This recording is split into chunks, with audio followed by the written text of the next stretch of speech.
Sa mga hindi po nakakalimot mag-subscribe sa ating channel, ay naniniwala akong sila yung may busilak ang puso at mabuti ang kalooban.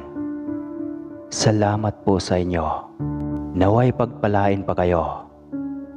Simulan na natin.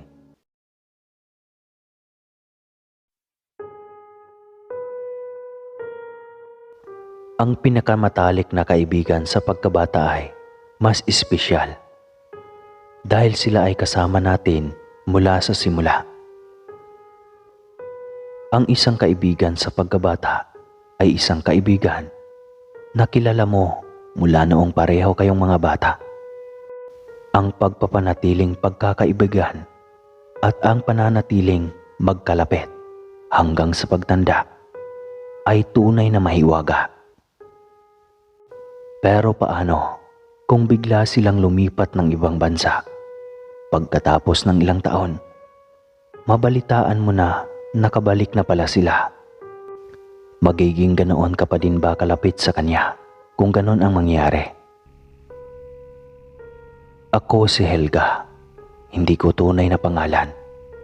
Isang baguhang nurse ng pampublikong ospital. May kababata ako dati na si Jaika. Hindi niya rin tunay na pagkakakilanlan. Isang kalahating lahi ng Pinay at mistisang negra ang babaeng ito. Palagi siyang tampulan ng mga bule sa aming paaralan noong kami ay nasa elementarya pa lamang. Pero ako lagi ang kakampi niya. Nanggagalaite ako kapag may gustong umaway sa kanya. Ako lagi ang lumalaban para sa kaibigan ko. Aaminin kong war freak akong bata noon. Protective lang kasi talaga ako sa mga malapit sa akin kahit magpahanggang ngayon. Pero isang araw, nabalitaan ko na lang na wala na sila. Lumipad na pala ito sa ibang bansa. Hindi man lang kami nakapagpaalam sa isa't isa. Sobrang biglaan ang kanilang pagkawala. Naging matamlay tuloy ako sa mahabang panahon. Nasanay kasi ako na siya ang lagi kong nakasama. Palagi rin akong busog tuwing recess noong andyan pa siya. May kaya kasi sila dahil foreigner ang kanyang ama. Hindi katulad ko na anak lamang ng kanilang labandera. Gayunpaman, hindi ko ikinakahiya iyon.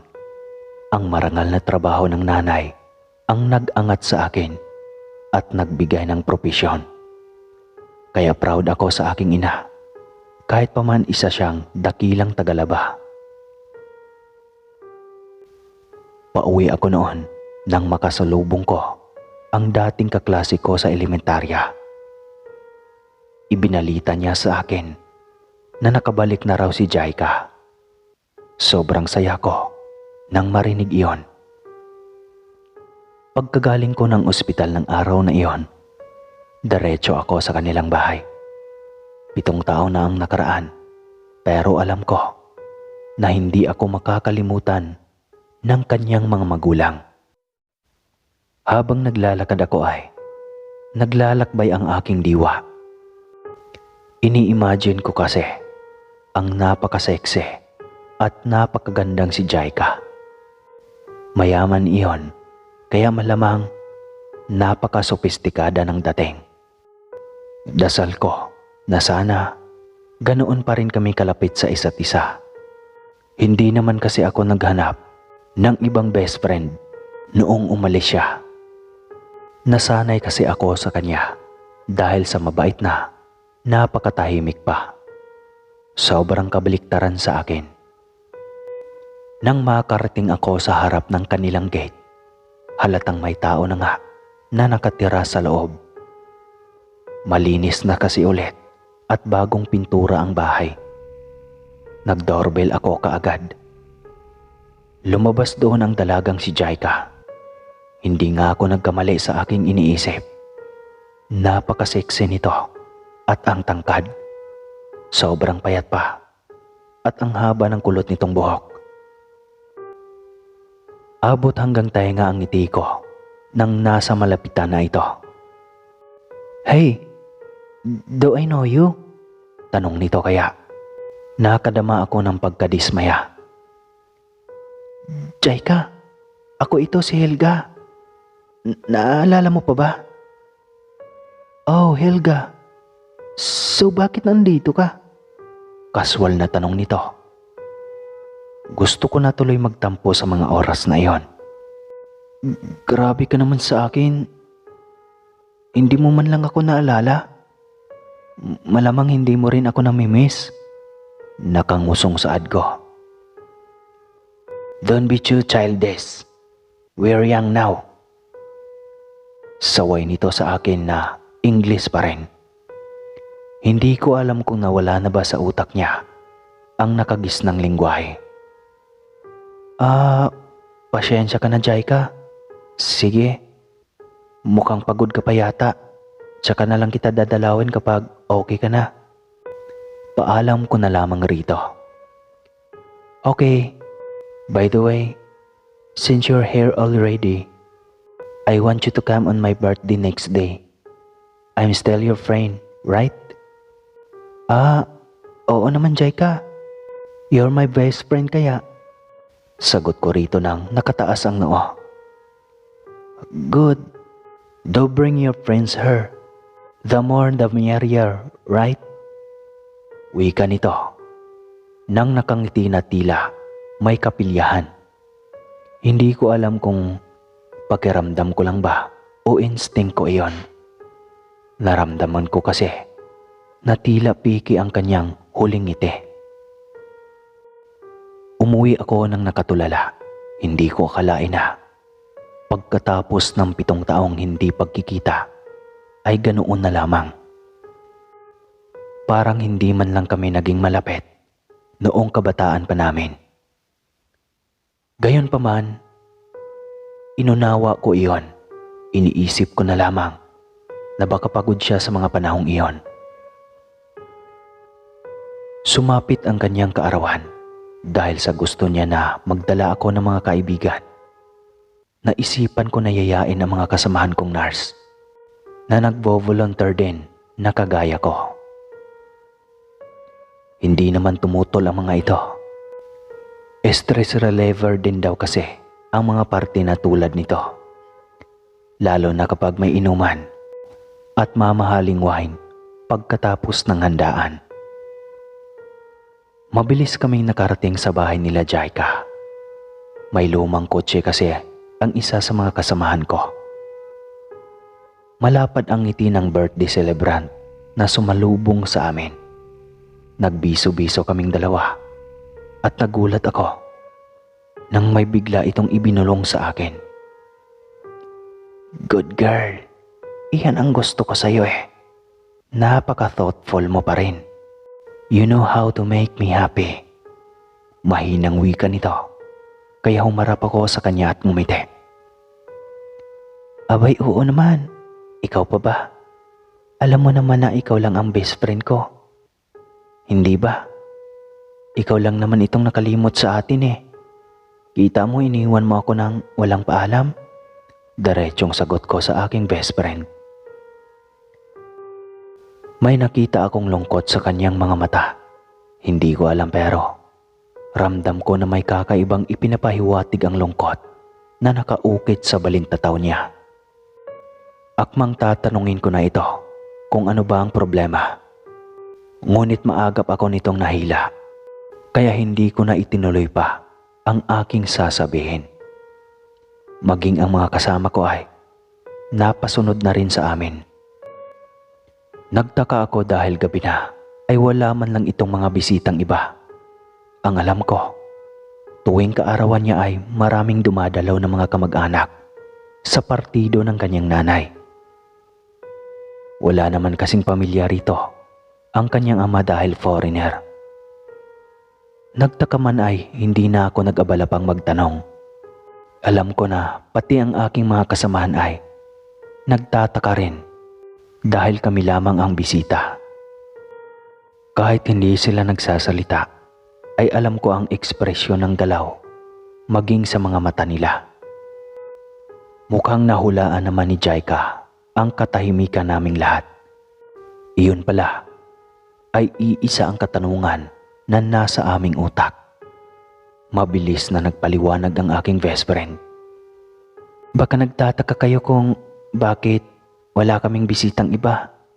Ano kasi, kakarating lang namin mula sa lugar ng papa. Matagal kaming tumira roon at simula nang makabalik kami rito ay hindi pa nila alam. Okay lang yun, Jaika. Mabuti nga ito dahil hindi kami mahihiya dahil walang ibang bisita. Sabat ko. Ngumiti ito at tinignan isa-isa lahat ng aking kasama. Ang sasarap na mga inihandang putahe ng kanyang katulong. Halos lahat iyon ay aming tinikman. Kakaiba kasi ang lambot ng laman ng karne. Sobrang linamnam at manamis-namis. Hindi ko mawari kung anong uri ito ng hayop. Hindi naman manok o mas lalong hindi baboy. Kakaiba rin sa karne ng baka dahil sobrang malambot. Puno na ang tiyan ko pero sa uri ng karne pa rin nakatuon ang aking pag-iisip. Hanggang sa inilapag na ng magulang ni Jaika ang 3 bote ng mamahaling red wine. Nagkatinginan pa kaming 6. Unang pagkakataon na makainom kami ng ganitong katindi at kamahal na klase ng wine. Gusto niyong malaman ko anong brand? Wag na. Walang bayad pag nag-promote. Tsaka na lang. Balik tayo sa kwento. Mabilis na naubos ang 1 bote. Pero hindi ako uminom masyado. Ewan ko. Pero sa mga oras na iyon, naramdaman ko na tila may mangyayari na kakaiba. Helga, bakit parang hindi ka umiinom masyado? Ayaw mo ba ng red wine? May iba namang inumin doon. Puna ng ina ni Jaika. Ay, hindi na po tita. Umiinom po talaga ako, ang totoo nahihilo na po ako. Mabilis lang po kasi akong malasing Sagot ko dito. Sabay inarte at pahilot-hilot ng sintido. Nako, ganon ba?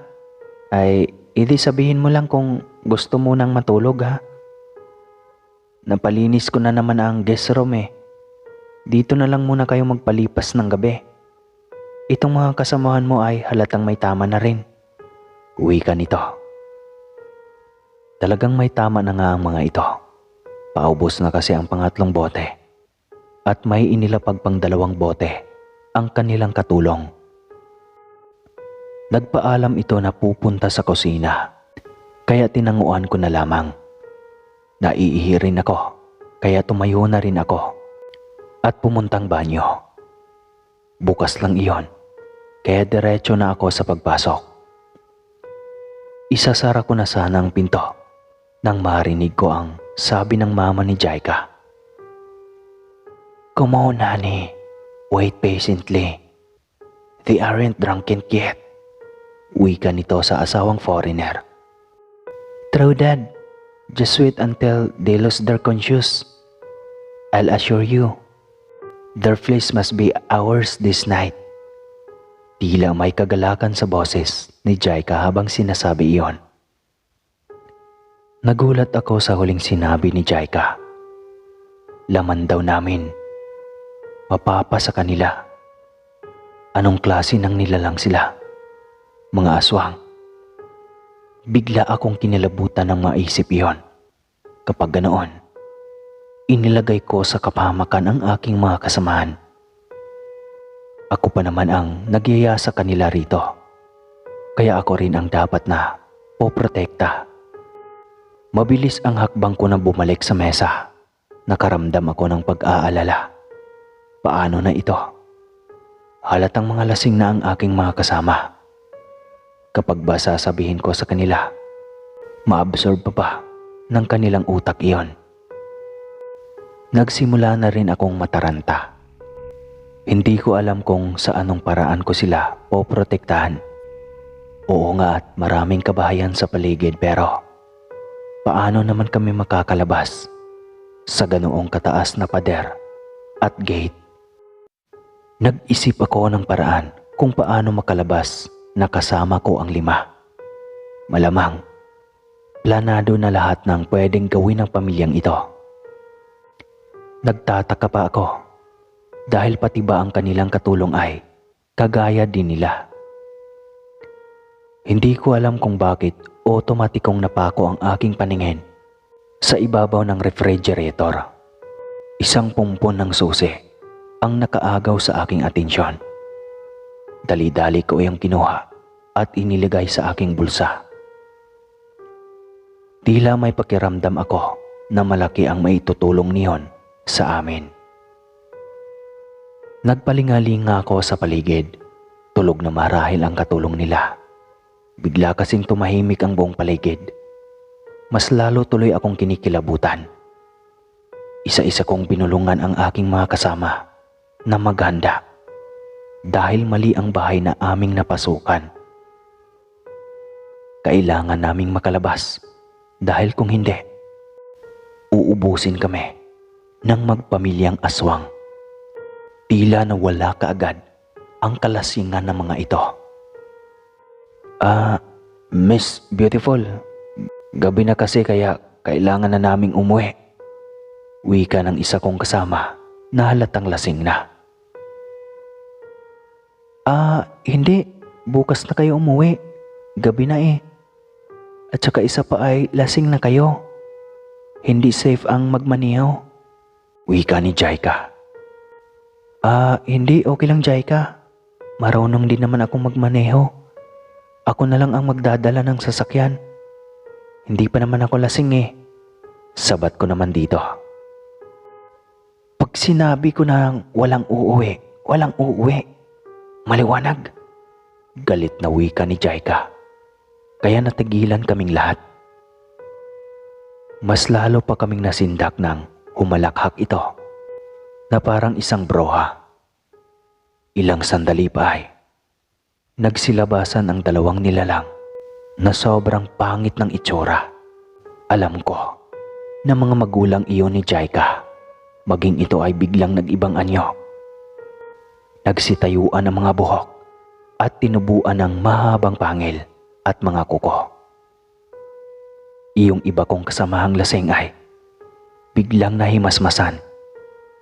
Biglang nawala ang tama ng alak at biglang naging tuwid ang tayo dahil sa nasaksihan. Nang mga oras na iyon ay determinado akong maisalba ang aking mga kasama. Ako ang nagdala sa kanila sa bahay na ito. Kaya nasa kamay ko rin ang kaligtasan nila. Palingalinga ako at hindi malaman kung paano labanan ang 3 halimaw sa aming harapan. Hanggang sa naalala ko ang mga putol na tubo sa gilid ng gate na nadaanan namin nang pumasok kami kanina. Inutusan ko silang sumunod sa akin sa pagtakbo palabas ng bahay. Dinampot ko kaagad ang 2 tubo na bakal at binigay iyon sa 2 kasama. Yumuko pa ako ulit at kumuha upang bigyan pa ang iba. Hanggang sa may bitbit na silang lahat. Tamang-tama at siya ring dating ng 3 halimaw. Inutusan ko ang mga ito na makipagbuno at ako na ang bahalang magbukas ng gate para kunin ang kotse ng aking kasama. Hiningi ko na rin ang susi ng sasakyan nito na nakaparke sa labas lang ng gate nila ni Jaika. Nangangatog pa ang aking mga kamay at paa habang hinahanap ko kung alin ba doon sa isang pumpo ng susi ang compatible sa gate. Nakikita ko na rin ang mga galos ng aking mga kasama, sanhi ng pagkalmot ng mga aswang. Subalit, hindi sumusuko ang aking mga kasamahan sa pagkikipagbuno sa mga ito. Hindi ako makakapayag na sisirain niyo lang ang birthday party ko ngayong gabi. May hinanda pa naman akong games para sa inyong anim.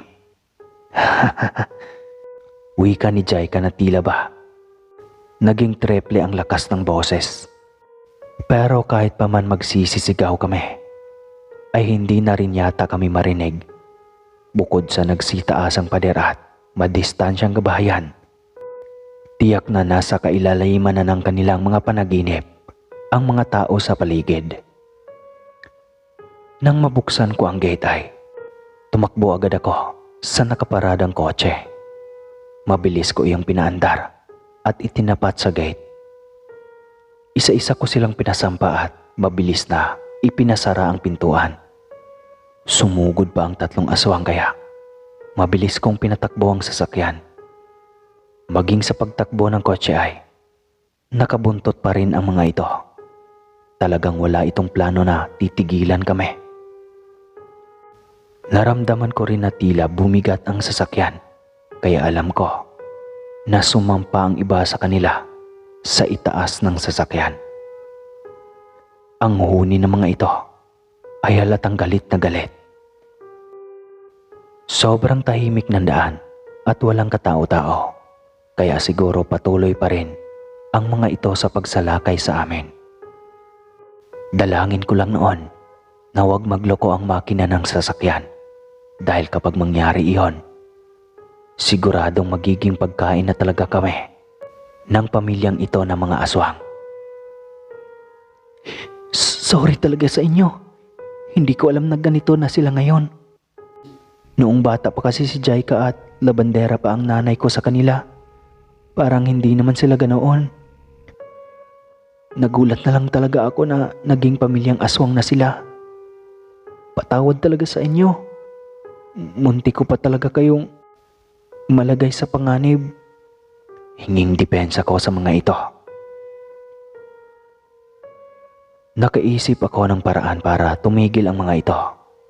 Alam ko ang direksyon ng istasyon ng pulisya, kaya doon ako dumiretso. Buti na lang talaga at naka-uniforme pa kami ng pang-nurse, kaya maaari pa rin namin itong gawing palusot para sa curfew. Ilang sandali pa ay natamaan ko na mula sa di kalayuan ang police station, kaya napalabi ako. Alam ko na ligtas na kami mula sa kamay ng mga halimaw na minsan ko nang itinuturing na totoong pamilya. Hindi naman sila ganito dati. Ilang taon din kami ng nanay na pabalik-balik sa kanilang bahay noong kabataan ko. Minsan pa nga, doon ako nakikitulog kapag napasarap sa paglalaro. Magkatabi pa kami lagi sa pagtulog at laging magkasalo sa kumot. Ang hinala ko ay baka noong bigla ang pag-aalis nila ay isa sa mga magulang ni Jaika ang nayanggaw ng mga aswang. At sa tinagal-tagal ay nagkahawaan silang lahat, kaya naging buong pamilyang aswang. Ano man ang totoong nangyari sa kanila ay hindi ko alam. Ipinagpasalamat ko na lang at naligtas ko mula sa kapamakan ang aking mga kasamahan. Kung may nais man kayong katunungan ay magbasa lang kayo ng comment section o di kaya mag-comment kayo mismo sa mga itatanong nyo. Alam kong hindi kayo mawawalan ng tanong. At hanggang dito na lang po. Maraming salamat po sa lahat ng nakikinig. Muli po, ako po si Helga ng Mindanao.